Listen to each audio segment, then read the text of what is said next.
to do that.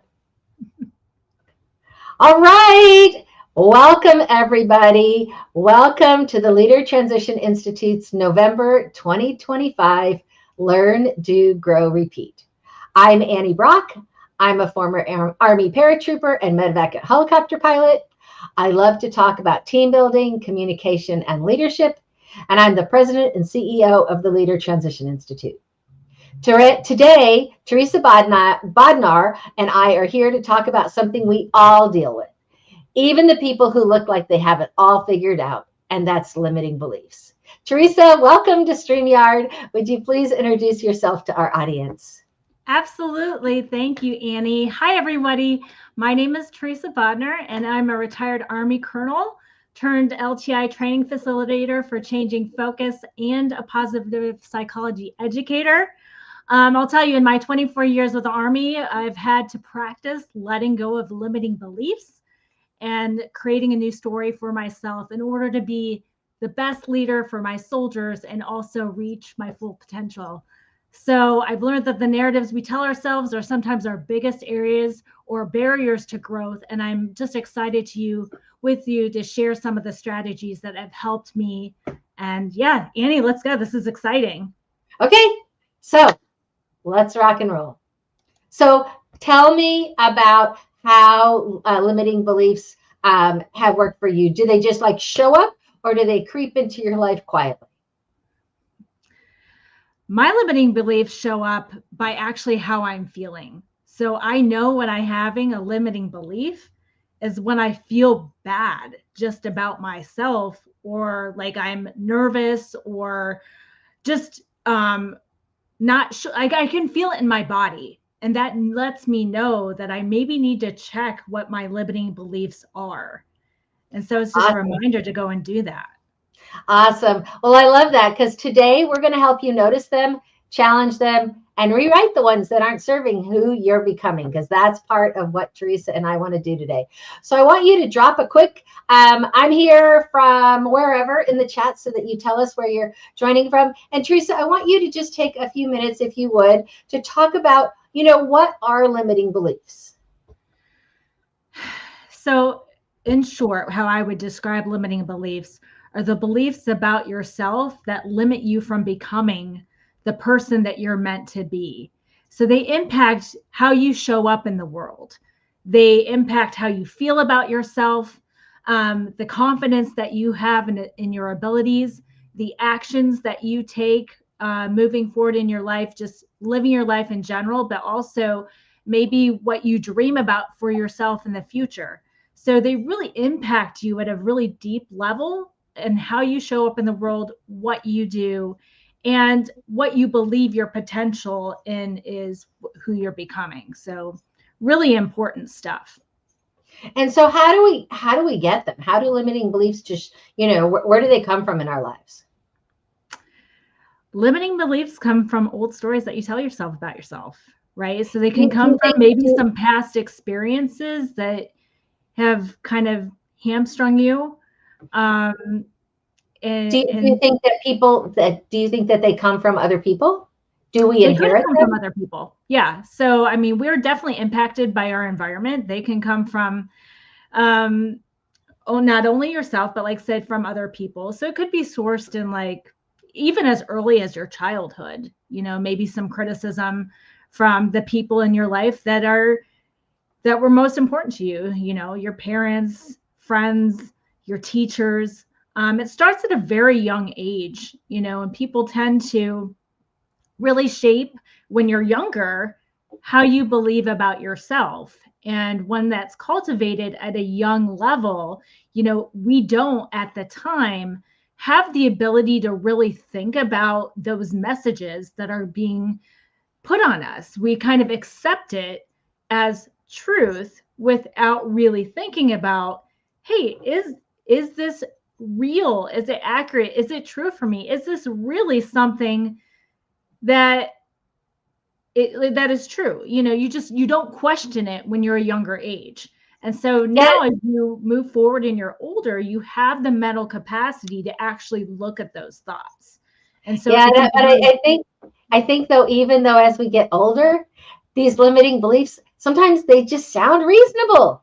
It's why they're sneaky, because they sound reasonable. But just because they sound reasonable doesn't mean that they're true, huh? Right. And they may sound reasonable to you just because they've been with you for so long. Right. So there's this time element of it. You've believed this about yourself for so long that it actually becomes very ingrained. And so you really need to kind of work at re-looking those thoughts and reframing them.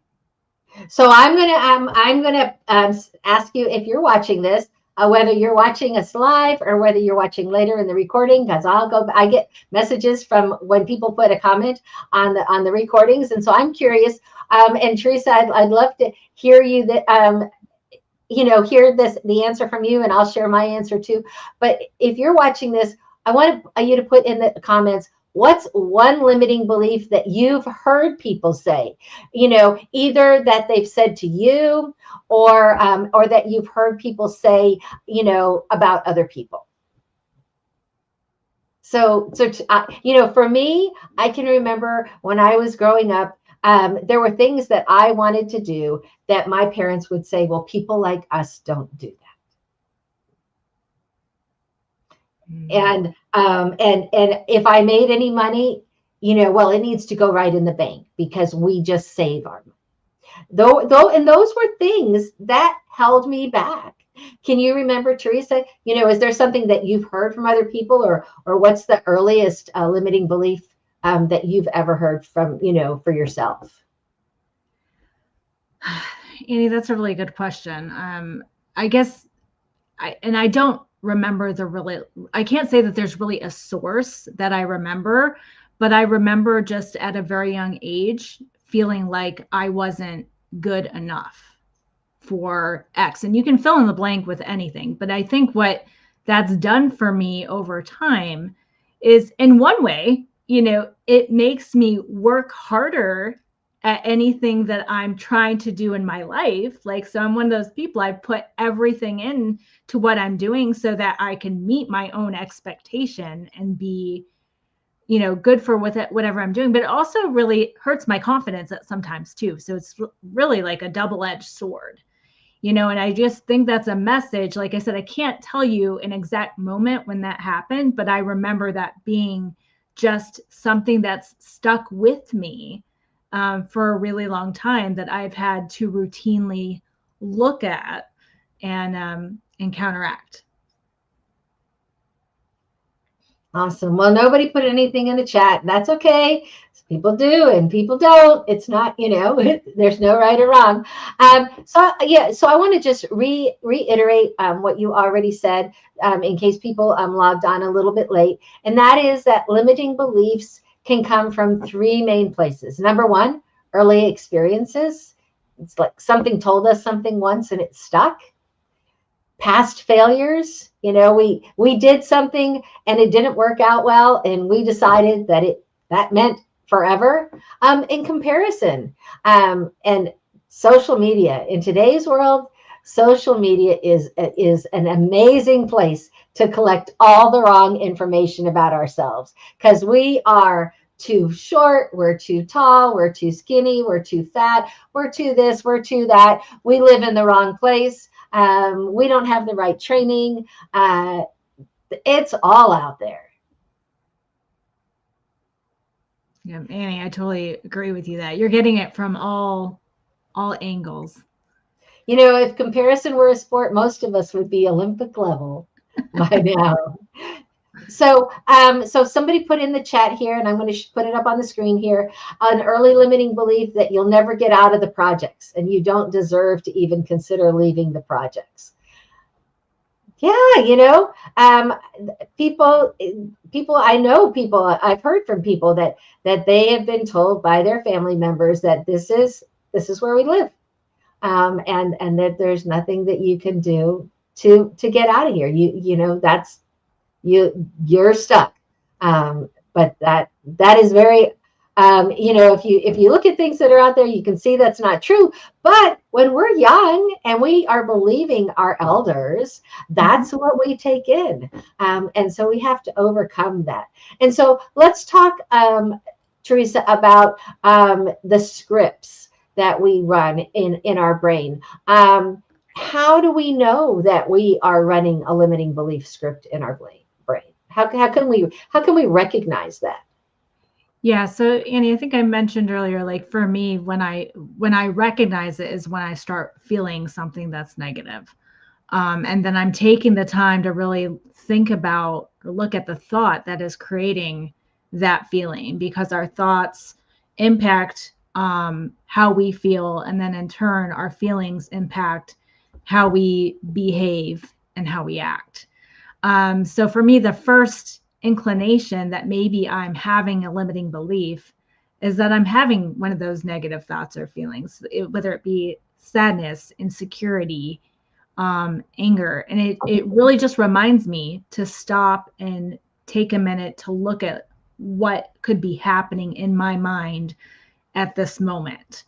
And the thing about that is, it doesn't take a long time, I think, to really consciously redirect to maybe the either unconscious or conscious thought that you're having, but really check and say, like, does this work for me in this moment? What is not working with this thought, and how can I change it a little bit to make it more palatable, and just change the script on it, and the thing is that as soon as you do that, there is some immediate relief, because when you're changing your thoughts, you are changing your feelings and emotions in the moment. So that's going to be really valuable for in moment changes. But the thing is, with changing limiting beliefs, it's not something that you can necessarily be a one and done with. Like, okay, I changed the script one time, so now I'm good, and this limiting belief is never going to pop up again. The thing about limiting beliefs is, like, they've been there for a really long time, and our brains are structured as, like, the more we think about one certain thought, the stronger that wire becomes to that actual thought or belief. So the first thing is to notice what that belief is, and then to redirect it into something more positive and to realistic. But then that's not the end of it. It's how can we continue to practice this thought over time so that we can rewire our brain and really have this new belief about ourselves and about life.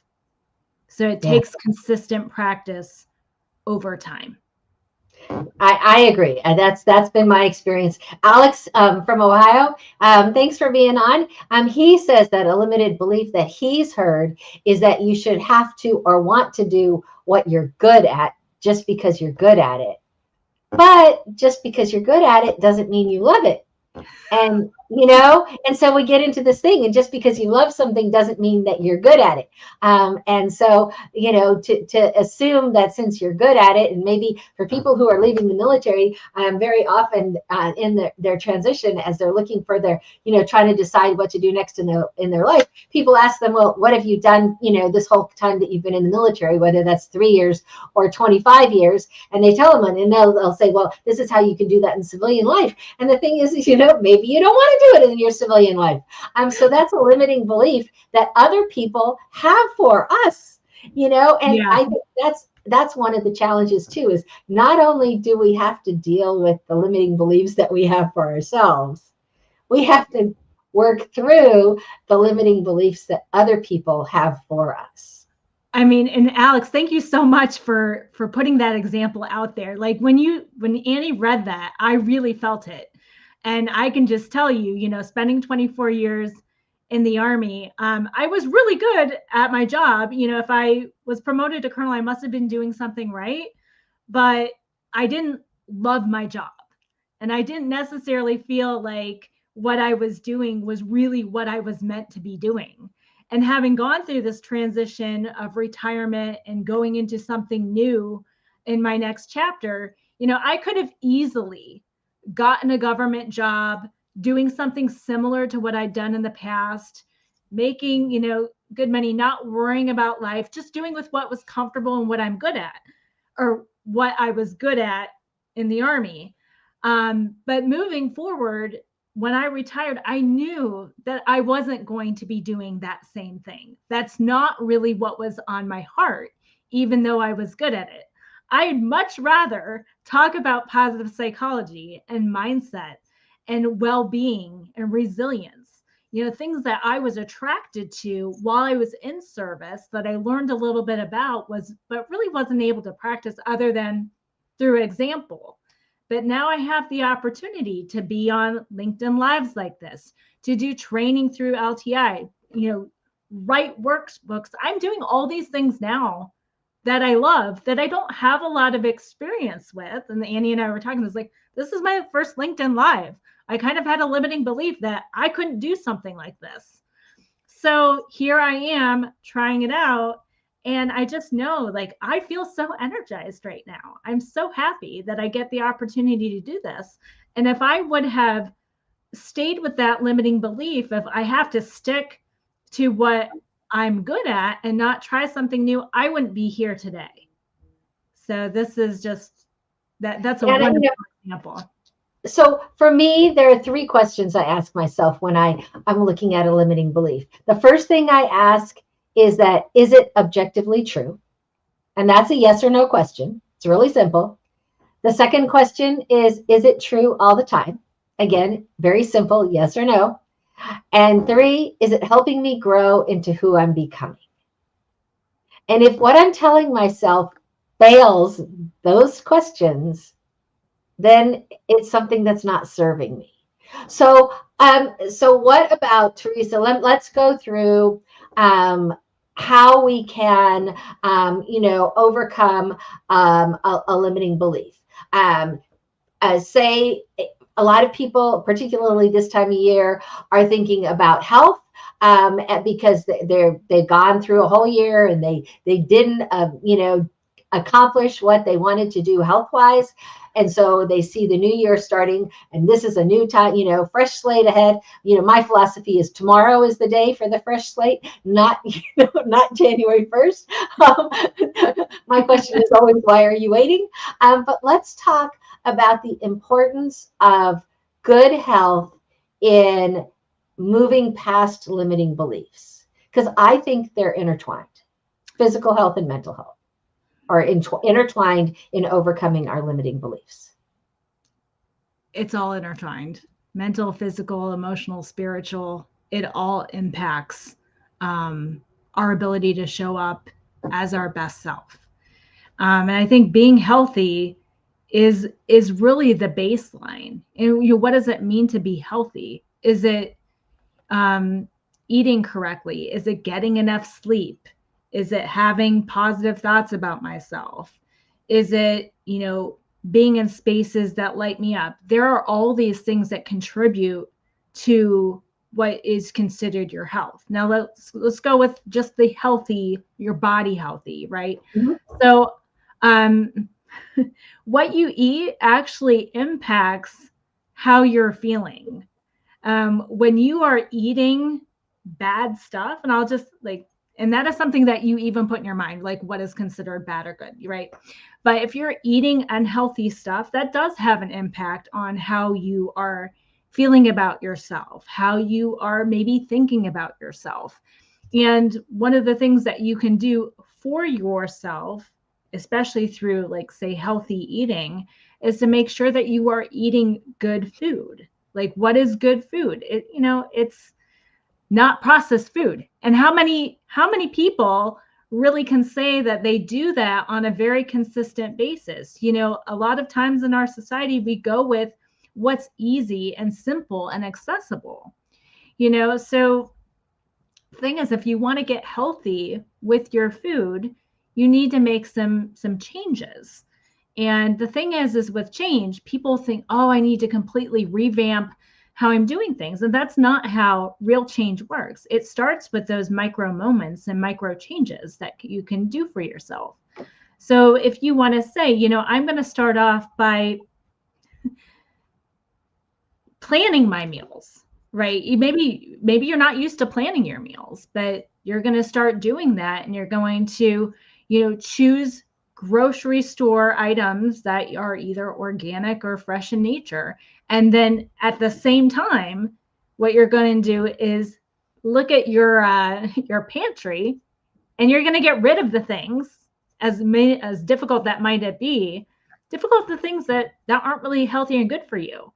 And the reason why you're doing that is because when you give yourself easy access to those things, you're going to continuously choose those things, especially if you're not in the right mental state. So in that respect, your choices are being impacted about your mental state, your thoughts and beliefs. And so it can really just change the way you're living your life if you make those small choices. And so to me, that's the thing. One of the things that I love about breaking limiting beliefs is that you don't have to, you can say, I can't eat healthy. It's too expensive. I don't have time to cook, all those kinds of things. But you can realign that to say, I can make healthy choices about what I fuel my body with as much as possible. As much as that's perfect, as much as possible, right? Because it doesn't need to be perfect. You don't need to be in perfect eating for good health. Right. And that way, and then we can make those small micro changes that you've talked about until we are actually eating all healthy foods. But too often, when we think about things like limiting beliefs, the things that we believe, we think we have to turn them, we have to flip them 180 degrees right away.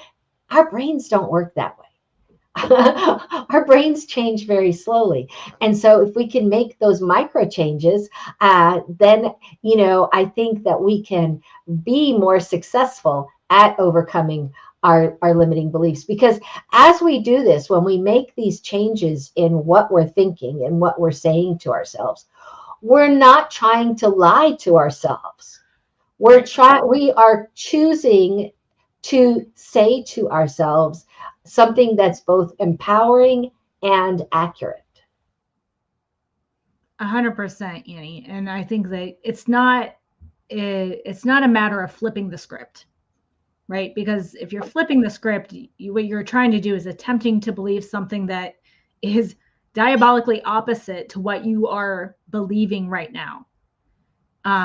And that may not be the most realistic, the most accurate, the most true thought that you can have for yourself in the moment. And the thing is if you really can't buy into it, if you don't buy into it, you're not going to believe it. You're not going to be able to really change that thought.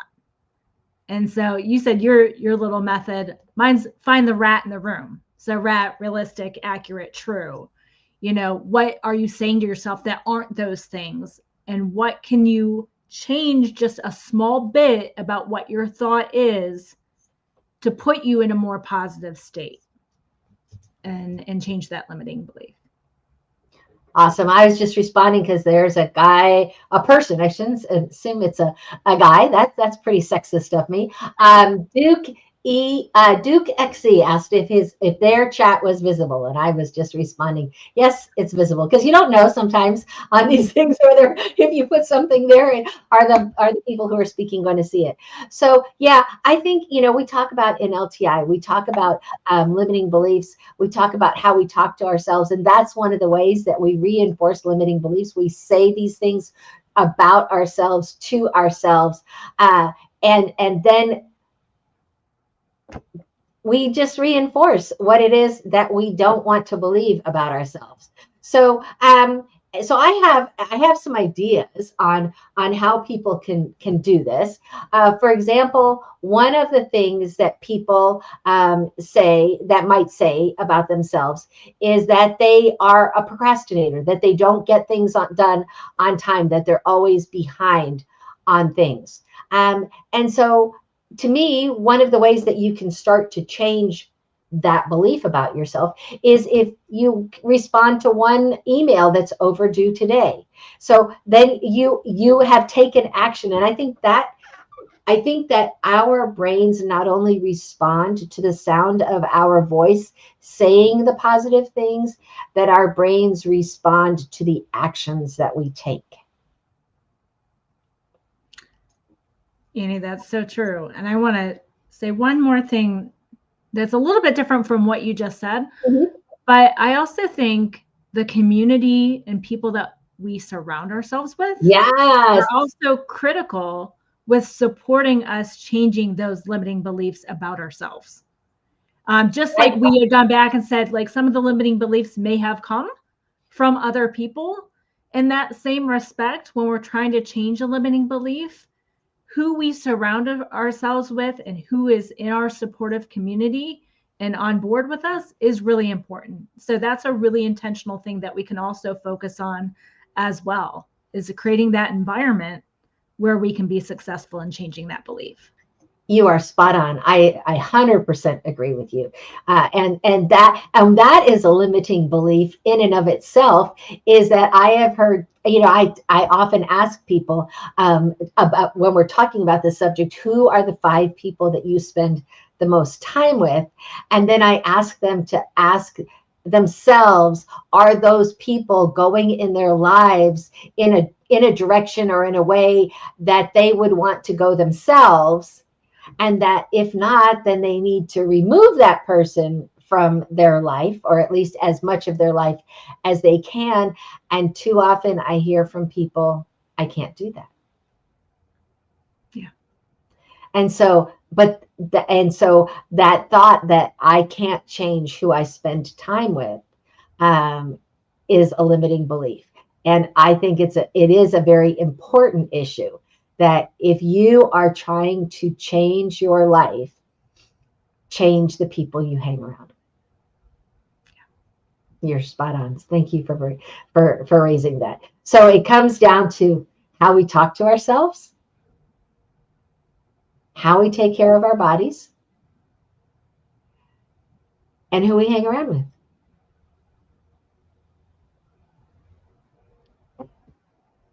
It takes time, and it takes effort, but you can change your limiting beliefs.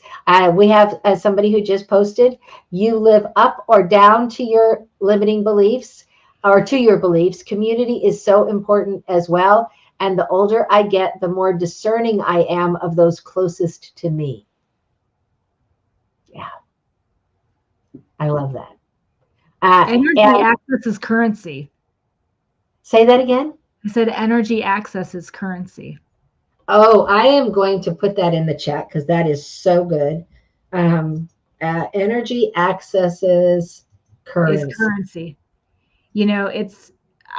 And that's something that over time too, I have become even more aware of, is how much my energy is impacted by my environment, who I'm spending time with, who I am giving access to my energy. And the thing is that we impact one another. So like it's contagious. There's such a thing as energy contagion, and the thing is that the energy that is strongest in the room is the one that is going to impact the energy of everybody else in the room. So when we're creating these environments and community, we really want to make sure that the people in our environment are supportive of who we want to become and have the mindset, the positive energy, and just the community that we want to be a part of. It really is a very intentional thing with building your community and protecting your energy, right? So protecting your energy is a big thing too. Is you want to make sure that you are parts of environment that where your energy flourishes, but also knowing those things that drain your energy and what you need to limit your access, whether it be to certain people or places or situations, and learning to say no in order to protect your energy is really important. At the same time, saying yes to those people and things that do is also really critical. Yeah, all of that. all of that. Now, if you need some help in achieving this, in getting to this overcoming your limiting beliefs, we have a lot of tools out there available. And you can reach out to us at LTI. We have some tools for you, but it's as simple as using something like Google Gemini. If you have a Gmail account, you have access to the free version of Google Gemini. And I typed in there as an experiment because I am learning how to use all the Google AI tools. And I typed in there, create a mind map for me about how to overcome the limiting belief that I can't become who I want to be. And it created a whole bunch of steps for that, a whole actionable plan with structure. And so, and I know that if you use Notebook LM, then it will actually create a physical mind map for you. If you like to see things in pictures, because some people are picture focused and other people are more written word focused. And so that, in my mind, there are no excuses for anybody at not being able to overcome their limiting beliefs, because you can't say, I don't know how anymore. You don't need a physical person there to help you through it. AI is there. And of course, we have to weed out the weird stuff that AI tells us, because sometimes it tells us some weird stuff. But in general, on something like this, it's going to lead you down a path that requires self-thought, so that you don't have to believe all of the things that it tells you. And I think that is really critical. Theresa, have you ever used affirmations? Use affirmations all the time. And that goes with, taking a look at some of the limiting beliefs that I've had and said, okay, what is this that I can change this thought to be more realistic and give me more motivation? And so one of the affirmations that I routinely say to myself is like, girl, you got this. Like, whenever I'm trying a new thing, like, it's giving myself the motivation to know that I can do anything that I put my mind to if I just try. And the thing about affirmations, it's just a really quick thing that you can do in the morning, or like when I'm saying, like, I know I'm going into something and I need like to really give myself a pep up. Like, it's just those small thoughts, like, girl, you got this. Girl, you got this, and it just changes. It changes the way that I am in the moment. And then that changes who I am becoming in those next moments afterwards. And it really helps me live into who I am becoming.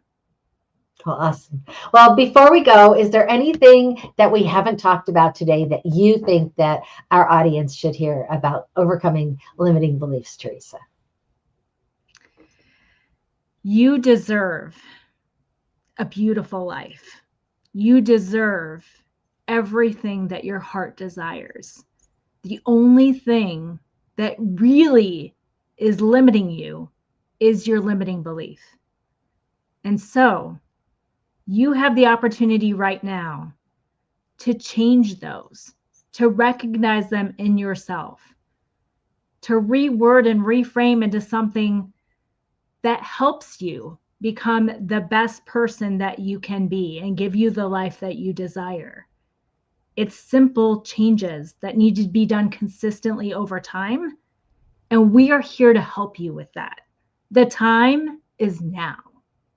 And you've got this.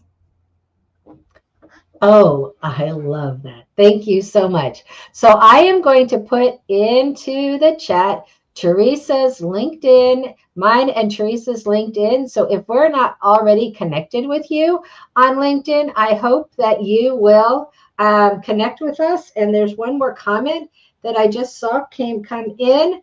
And so I want to make sure that we talk about that. This is one of my favorites. From this person, I've always been of the impression that if I'm the smartest person in the room, I'm in the wrong room. Yes. 100%. And that is part of changing who you're hanging out with. Those five people. I don't know.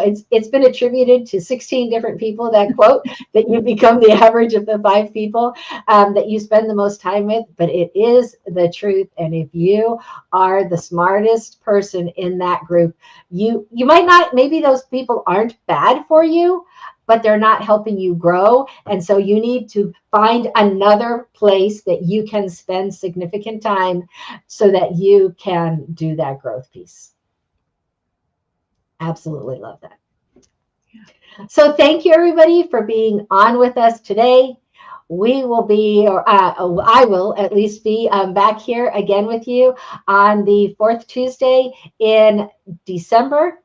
Actually, I'm sorry, it's the third Tuesday. We're not going to do the fourth Tuesday because that's right before Christmas, and we know that people are not paying attention to this kind of thing. But we're not, we can't let December go without a session. So December 18th, we'll be right back here, 12 o'clock noon on LinkedIn, YouTube, and Facebook. Thank you for spending this time with me. Thank you, Theresa, for being here today. Thank you so much, Annie. And thank you, everybody, for being online. It was great. And please connect with me on LinkedIn. Okay, happy Thanksgiving, everyone.